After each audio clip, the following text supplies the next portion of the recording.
الحمد لله اللطيف الرؤوف المنان الغني القوي السلطان الحليم الكريم الرحمن المحيط علما بما يكون وما كان نحمده على الصفات الكمال الحسان ونشكره على نعمه السابغة وبالشكر يزيد العطاء والمنان أشهد أن لا إله إلا الله وحده لا شريك له الملك الديان وأشهد أن محمدا عبده ورسوله المبعوث إلى الإنس والجان والصلاة والسلام على أشرف الأنبياء والمرسلين إمام المتقين وقائد الغر المحجلين الذي أدى الأمانة ونصح الأمة وجاهد في الله حق جهاده حتى تركنا على محجة البيضاء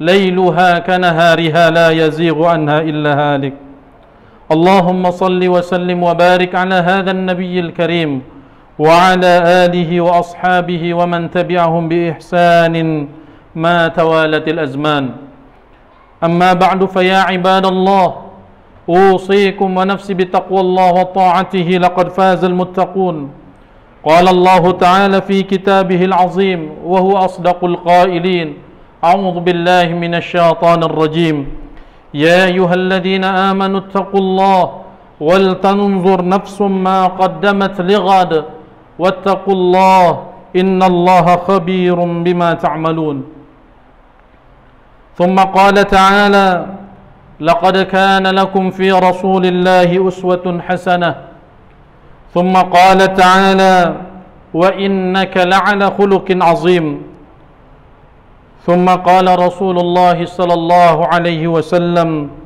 إنما بعثت لأتمم مكارم الأخلاق رواه الدارمي صدق الله العظيم وصدق رسوله النبي الكريم ونحن على ذلك من الشاهدين والشاكرين والحمد لله رب العالمين. Ma'asyiral muslimin, jamaah salat Jumaah yang dimuliakan Allah Subhanahu wa taala. Alhamdulillah, di Jumat pertama di bulan Rabiul Awal 1442 Hijriah ini kita diberikan Allah Subhanahu wa taala taufik dan hidayahnya untuk melaksanakan salat fardu Jumaah secara berjamaah.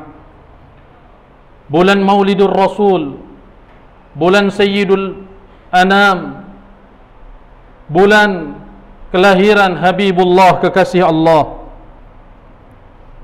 diutusnya baginda Rasulullah sallallahu alaihi wasallam adalah merupakan rahmat bukan hanya kepada manusia tapi kepada seluruh sekalian alam.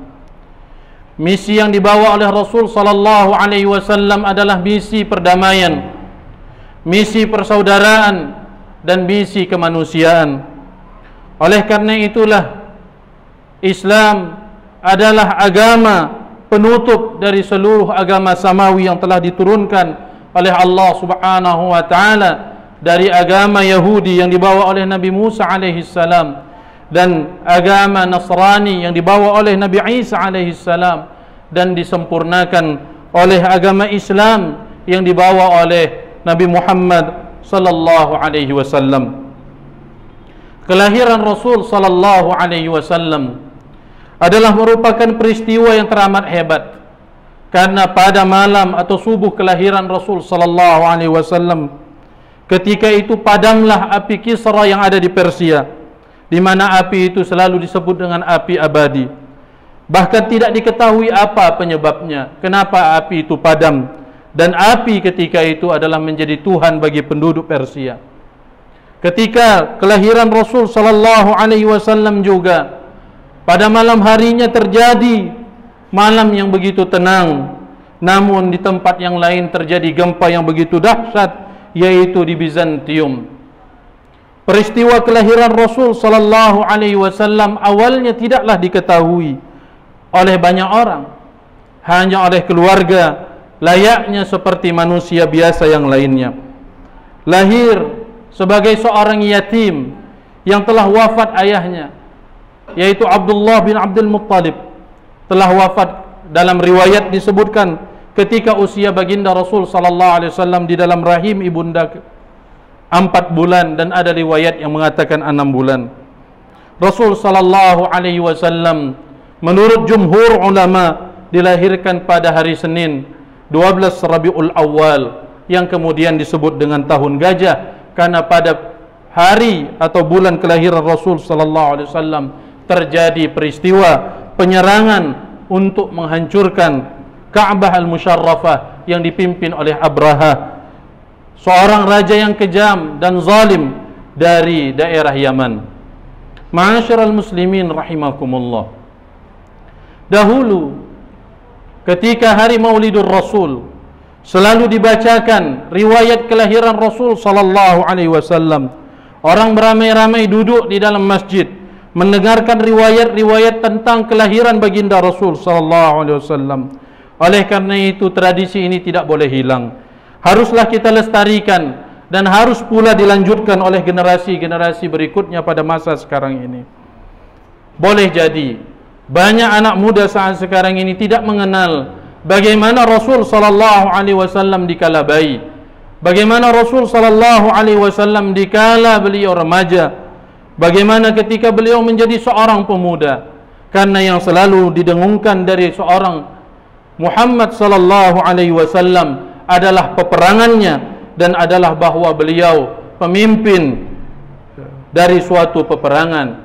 Boleh jadi tujuannya untuk menguak sejarah Islam, tapi tidak kadang-kadang juga untuk menyudutkan ajaran Islam. Oleh karena itulah bulan Maulidur Rasul ini adalah bulan bagi kita, bulan yang mulia bagi kita, karena dilahirkannya makhluk yang paling mulia. Ijma' ahlu sunnah wal jamaah bahwa makhluk yang paling mulia yang diciptakan oleh Allah subhanahu wa ta'ala adalah Sayyidina Nabi Muhammad sallallahu alaihi wasallam. Karena kelahiran Rasul sallallahu alaihi wasallam dimuliakan dan dipeliharakan oleh Allah subhanahu wa ta'ala. Pada masa itu disebut dengan jahiliyah, masa kebodohan, karena pada masa itu terjadi masa perbudakan. Manusia diperbudak dan manusia diperjualbelikan layaknya seperti barang.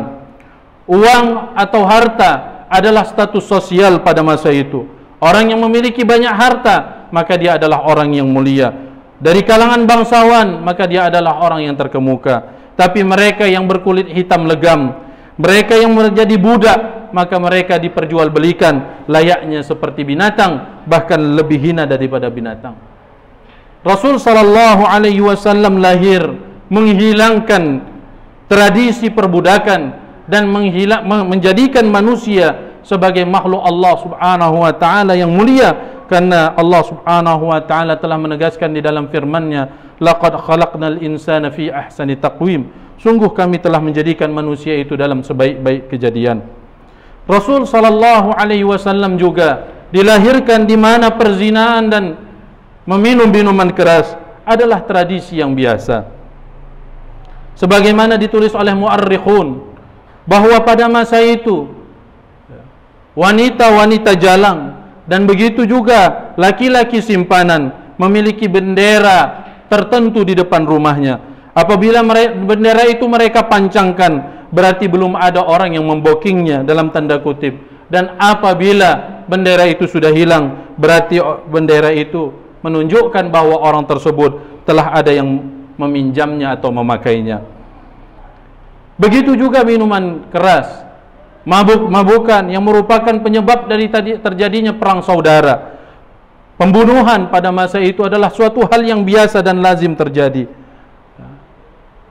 Adalah sesuatu hal yang kemudian datangnya Islam dihapuskan secara bertahap, di mana Allah subhanahu wa ta'ala dengan firman-Nya melalui ayat suci Al-Quran melarang khamar secara bertahap.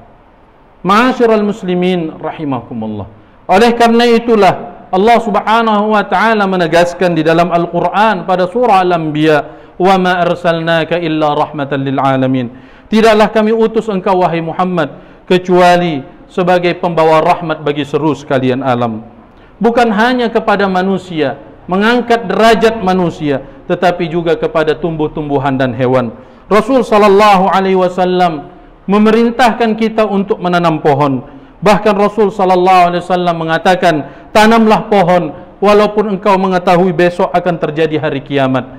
Dan di setiap ranting di mana di pohon tersebut terdapat buah, dan buah itu dimakan oleh manusia atau bahkan oleh burung dan hewan lainnya, maka di setiap itu ada sedekah. Di setiap orang yang berteduh di bawah pohon yang kita tanam itu, maka terdapat sedekah. Dan apabila kayunya dipakai untuk memasak dan menanak nasi, maka itu juga menjadi sedekah. Ini adalah motivasi yang begitu kuat dari Rasul sallallahu alaihi wasallam atau dari ajaran Islam secara utuh, betapa pentingnya kita untuk menjaga alam. Bahkan Rasul sallallahu alaihi wasallam melarang kita membuang-buang air atau mengotori air sebagai sumber daripada kehidupan, walaupun kita sedang berada di pinggir dari sungai yang mengalir. Rasul sallallahu alaihi wasallam bersabda, "La yabulanna ahadukum fi ma'id daim alladhi la yajri." Janganlah seseorang di antara kamu buang air kecil atau kencing di tempat, di air yang tidak mengalir. Dan Rasul sallallahu alaihi wasallam bersabda dalam hadis yang lain yang artinya, janganlah engkau menyia-nyiakan dan membuang-buang air sekalipun engkau hidup di samping sungai yang mengalir deras.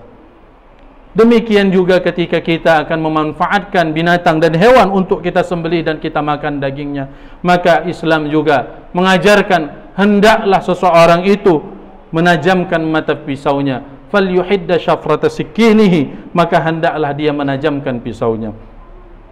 Kesempurnaan daripada ajaran Islam dan universalitas daripada ajaran Islam ini tidak terbantahkan sebagai sebuah konsep yang paripurna, mengatur bukan hanya urusan ukhrawi tapi juga urusan duniawi. Kita dilarang untuk hanya memperhatikan urusan ukhrawi kita dan mengabaikan urusan duniawi kita, atau sebaliknya, begitu larut dengan urusan duniawi sehingga mengabaikan urusan ukhrawi. Allah subhanahu wa ta'ala menegaskan di dalam firman-Nya, "Wabtaghi fima ataka Allahu ad-daral akhirah wa la tansa nasibaka minad dunya wa ahsin kama ahsana Allahu ilaik wa la tabghil fasad." Dan persiapkanlah bekalmu untuk negeri akhirat, tapi jangan lupa nasibmu hidup di dunia, dan tebarkanlah kebaikan karena Allah adalah sumber daripada kebaikan, dan janganlah kamu merusak di muka bumi. Ma'asyiral muslimin rahimakumullah, Rasul sallallahu alaihi wasallam sebagai kekasih Allah subhanahu wa ta'ala adalah makhluk yang paling sempurna dalam akhlaknya, dalam perilakunya, sehingga setiap kita, baik yang muda ataupun yang sudah senior dan tua, hendaklah senantiasa mengikuti jejak daripada akhlakul karimah, akhlak yang mulia daripada baginda Rasul sallallahu alaihi wasallam, di mana kemuliaan akhlak Rasul sallallahu alaihi wasallam ini Allah lah yang bersaksi akan kemuliaannya, Allah lah yang memujinya, bukan manusia. Oleh karena itu, kalaupun ada manusia yang melecehkan atau menghinakan baginda Rasul sallallahu alaihi wasallam, maka itu tidak akan pernah mengurangi hakikat daripada martabat dan derajat daripada Rasul sallallahu alaihi wasallam. Allah subhanahu wa ta'ala menegaskan di dalam firman-Nya tentang kemuliaan akhlakul karimah, akhlak al-azimah, akhlak yang mulia dan agung pada diri Rasul sallallahu alaihi wasallam. Wa innaka la'ala khuluqin azim, dan sesungguhnya engkau wahai Muhammad, tidak ada yang lain, yaitu Nabi Muhammad sallallahu alaihi wasallam, ala khuliqin azim, senantiasa memiliki akhlak yang teramat mulia. Oleh karena itulah kesaksian ini mengangkat derajat daripada baginda Rasul sallallahu alaihi wasallam. Artinya generasi muda, generasi Islam tidak butuh kepada contoh dan tauladan yang lain selain daripada baginda Rasul sallallahu alaihi wasallam. Dan Allah juga menegaskan di dalam firman-Nya, laqad kana lakum fi rasulillahi uswatun hasanah, sesungguhnya telah terdapat pada diri Nabi Muhammad sallallahu alaihi wasallam itu suri teladan yang terbaik. Rasul sallallahu alaihi wasallam tidak pernah memaki, Rasul sallallahu alaihi wasallam tidak pernah berkata-kata kotor, baik dalam bercanda maupun dalam marah. Rasul sallallahu alaihi wasallam tidak pernah memakan yang haram, Dan begitu juga Rasul jauh daripada yang syubhat. Rasul tidak pernah meminum minuman yang haram dan jauh daripada perbuatan zina dan menzalimi orang lain. Oleh karena itu, jika kita ingin selamat, jika kita ingin menjadi umat Nabi Muhammad sallallahu alaihi wasallam yang kelak akan mendapatkan syafaat dari beliau, maka hendaklah nata'assa bi jami'i khuluqi Rasulillah sallallahu alaihi wasallam. Kita mengikuti sejengkal demi sejengkal, setahap demi setahap daripada akhlak baginda Rasul sallallahu alaihi wasallam, sekalipun kita amat sangat menyadari kita tidak akan mampu lebih mulia daripada Rasulullah sallallahu alaihi wasallam. Namun mengikuti orang yang mulia adalah sebuah kemuliaan. Semoga Allah muliakan kita, muliakan anak-anak kita, Allah muliakan murid kita dan keluarga kita semua, dan Allah muliakan seluruh pemimpin kita dan seluruh rakyat dan bangsa Indonesia. Amin, amin ya rabbal alamin. Qala Allah Ta'ala fi kitabihil azim, a'udzu billahi minasy syaithanir rajim. Walau anna ahlal qura amanu wattaqaw lafatahna 'alaihim barakatin minas sama'i wal ardh walakin kadzdzabu فأخذناهم بما كانوا يكسبون. بارك الله لي ولكم في القرآن العظيم ونفعني وإياكم بما فيه من الآيات والذكر الحكيم.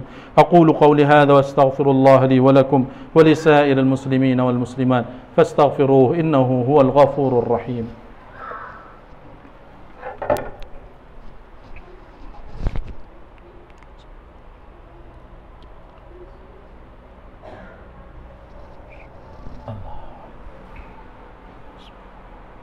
الحمد لله غافر الذنب وقابل التوبة شديد العقاب. لا إله إلا هو إليه المناب. أشهد أن لا إله إلا الله وحده لا شريك له الكريم التواب. وأشهد أن محمدا عبده ورسوله البشير النذير والسراج المنير. صلوات الله وسلامه عليه وعلى آله وصحبه الذين آمنوا به وعزروه ونصروه واتبعوا النور الذي أنزل معه وأولئك هم المفلحون. أما بعد فيا عباد الله، أوصيكم ونفسي بتقوى الله وطاعته، لقد فاز المتقون. قال الله تعالى في كتابه العظيم: أعوذ بالله من الشيطان الرجيم، بسم الله الرحمن الرحيم. يا أيها الذين آمنوا اتقوا الله وقولوا قولا سديدا يصلح لكم أعمالكم ويغفر لكم ذنوبكم ومن يطع الله ورسوله فقد فاز فوزا عظيما.